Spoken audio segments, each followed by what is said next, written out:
আপনি অ্যাকচুয়ালি কোন কোন জায়গায় যদি সেগমেন্ট ধরে যদি বলেন কোন কোন জায়গায় কাজ করেন এবং এটা ব্র্যান্ডকে কিভাবে আসলে হেল্প করে ফুয়েলিং করে? আচ্ছা, ব্র্যান্ড প্ল্যানিংয়ের বেসিক ফান্ডামেন্টাল দুই ধরনের হতে পারে। একটা হচ্ছে যে ব্র্যান্ড শুরু হওয়ার আগে, দেন একটা স্ট্যাবলিশ ব্র্যান্ডের জন্য।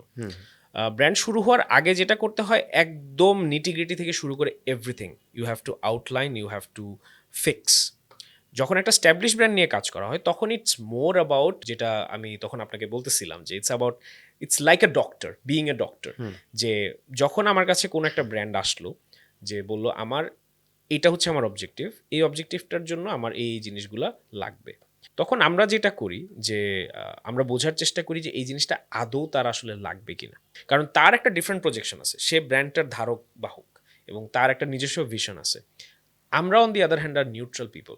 আমরা অ্যাসেস করি ব্র্যান্ডটাকে, ব্র্যান্ডের যে ফাউন্ডার বা যে ম্যানেজার, সে কি চাচ্ছে, এইটার সাথে ব্র্যান্ডটার অ্যাকচুয়ালি কতটুকু এটা দরকার, এটার একটা আমাদের অ্যাসেসমেন্ট করা লাগে। Then we suggest campaigns, then we suggest activities, then we suggest a lot of ideas. So fundamentally দুইটা কাজ ব্র্যান্ড প্ল্যানার। একটা হচ্ছে যদি নতুন ব্র্যান্ড হয়, যে এই ব্র্যান্ডটার শেপ, মানে শেপ বললে আসলে মানে লিটারাল অনেকে শেপ মনে করবে, বাট অ্যাকচুয়ালি এই পুরা ইউনিভার্স অফ দ্য ব্র্যান্ড কীরকম হবে ওইটা সেট করা। আর যদি এক্সিস্টিং ব্র্যান্ড হয় তাহলে based on objectives, based on requirements, based on clienteর demand and clienteর understanding of the brand বা vision of the brand, accordingly catering the proper kind of solutions. So এই দুইটা হচ্ছে মেইন কাজ।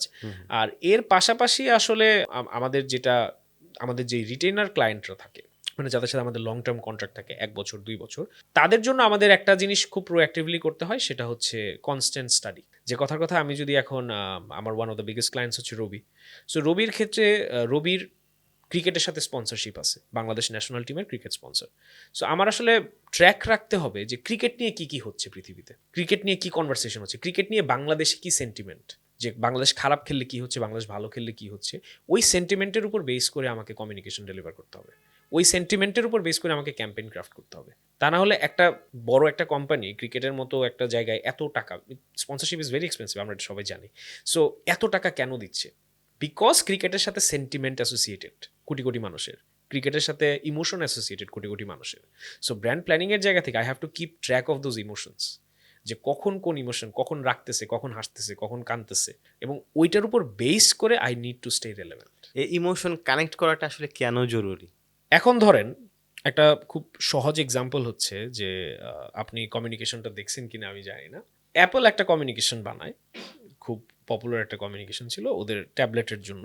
যে কমিউনিকেশনটাতে ওরা হচ্ছে দেখায় যে অনেকগুলো ইনস্ট্রুমেন্ট এবং অনেক জিনিসপত্র ওরা হচ্ছে একদম চ্যাপটা করে ভেঙে ইয়ে করে ফেলতেছে। ওদের পয়েন্টটা ছিল হচ্ছে দেখানো যে এত জিনিস এই ট্যাবলেটের মধ্যে ফিট হচ্ছে। এটা দেখে আর্টিস্ট কমিউনিটি খেপে গেল। কেন খেপে গেল? ওদের ইনস্ট্রুমেন্ট ভাঙা হয়েছে। সো আপনি যখন একটা কমিউনিকেশন ডেভেলপ করতেছেন, অনেকের কাছেই মনে হয় it's just creativity. It's not. Creativity is just one part of it. Creativity needs to be governed এবং সর্ট অফ ডিরেক্টেড। যে আমি যখন একটা কমিউনিকেশন বা একটা ক্যাম্পেইন ক্রাফট করতেছি, আমার অনেক সেন্সিটিভিটিস মাথায় রাখতে হয়, যে আমার এই অ্যাডটা দেখে বা আমার এই কমিউনিকেশনটা দেখে যাদের জন্য কমিউনিকেশনটা বানাচ্ছি, তারা কি অফেন্ডেড হবে, তারা খুশি হবে, তারা ইনডিফারেন্ট থাকবে। এইটা মেজার করাটা ইজ ভেরি ডিফিকাল্ট, কারণ কমিউনিকেশন এট দ্য মানে at the same time is very subjective.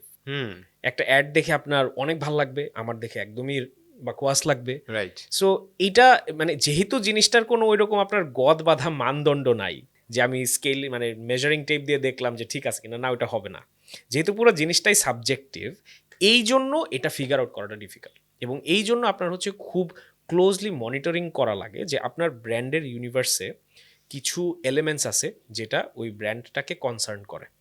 যেমন আমি একটা এক্সাম্পল দিলাম, রবির ক্ষেত্রে কথার কথা বললাম যে ক্রিকেট, যেহেতু স্পন্সরশিপ আছে।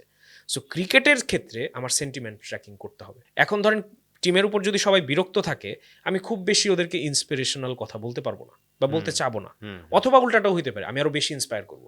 এখন কোনটা সঠিক ডিসিশন, কোনটা ভুল ডিসিশন, এইটা ফিগার আউট করাটা এটা তো অডিয়েন্স বলবে। এবং এই জন্য আমরা দেখি যে বাংলাদেশে কেউ মশলা বিক্রি করে, তাও মাকে নিয়ে আসে। হ্যাঁ, কেউ মোবাইলের ইন্টারনেট বিক্রি করে, মাকে নিয়ে আসতেছে। কোনো কমল পানীয় বিক্রি করছে, মাকে নিয়ে আসতেছে এবং মায়ের ইমোশনের সাথে কানেক্ট করতেছে। তো এইটা সম্ভবত ওই সেন্টিমেন্ট এবং ইমোশনগুলো ধরার জন্য।